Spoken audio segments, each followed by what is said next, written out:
Hi, I'm Tim Constantine. It's election season 2024, and when you look at the polls, whether they're Gallup or the Wall Street Journal or CBS or anybody else, you'll see numbers like 49 to 47, 48 to 48. I'm here to tell you those numbers don't matter at all because that's not how we choose a president. It isn't a nationwide election by raw numbers. It's done state by state, and it's done in what's called the Electoral College. Let me explain.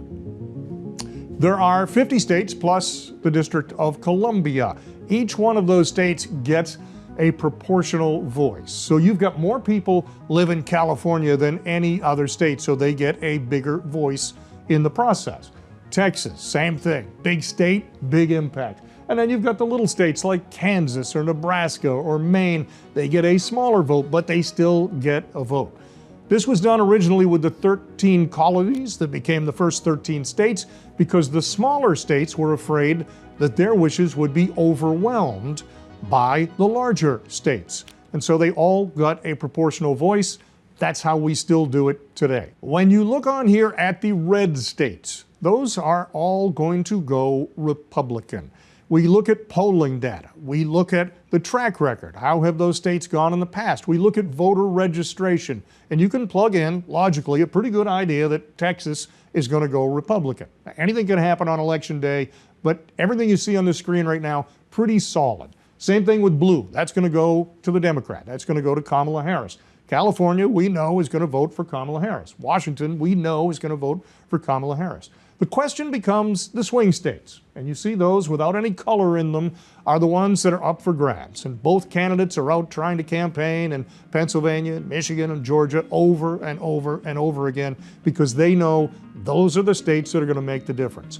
When we look at Wisconsin and Michigan, they have been up for grabs. In 2016, Trump won both of them. In 2020, he lost both of them. He is going to lose both of them again. They are both going blue. That's for Kamala Harris. Let's come out west. Nevada, a union state in Las Vegas and elsewhere, that's going to go blue. That's going for the Democrats. Arizona, the polls show Donald Trump is up by 4 or 5 points, according to many of them. And it has traditionally been a Republican state, but not so much in recent years. You've got one independent senator, one Democrat senator, you got a Democrat governor.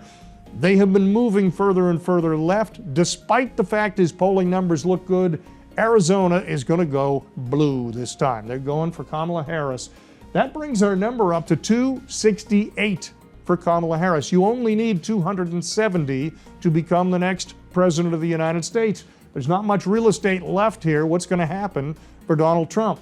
He's going to win Georgia. That's the only state I missed. I do this every 4 years. In 2020, I got 50 out of 51. I missed the state of Georgia because I thought Donald Trump would win it then. He did in 2016. He is going to win it in 2024. Georgia is going red, as is North Carolina. They love to throw that out there as a swing state. It's not. It's going Republican. That will be red as well.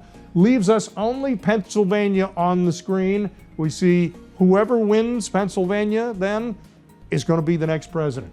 Pennsylvania, polls are tight, tight, tight. Depends on who you look at. We're going with Donald Trump winning Pennsylvania. That turns red. That gives him 270. Kamala Harris, 268. That's literally as close as you can be, except in one scenario. And this is a very realistic scenario. The state of Maine and the state of Nebraska actually split their vote. In the state of Maine, they're worth 4 electoral votes. They have 2 congressional districts. Whoever wins in each congressional district gets one of those electoral votes. And then whoever wins overall in the state gets 2. So you could have a 3-1, or you could have a 4-0 in the state of Maine. The rural district in Maine has gone Republican in the past, although their current congressman from that area is a Democrat. If you switch that one single district on the far eastern portion of the United States over to Kamala Harris, look what we have. 269 to 269, no winner. No winner at all. What happens? Well, according to the Constitution, then, the election is thrown to the House of Representatives, and they will vote to determine who is the next president of the United States.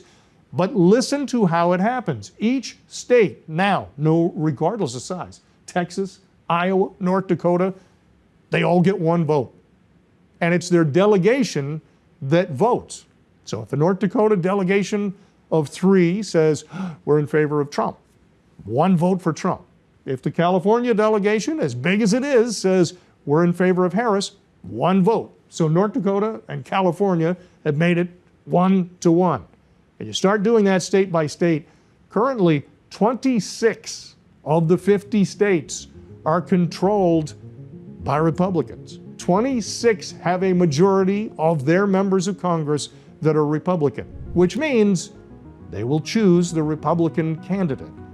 And that means no matter what else happens, if we see the scenario where it's 269-269, which is more realistic than you think, that means Donald Trump is going to be the next president of the United States.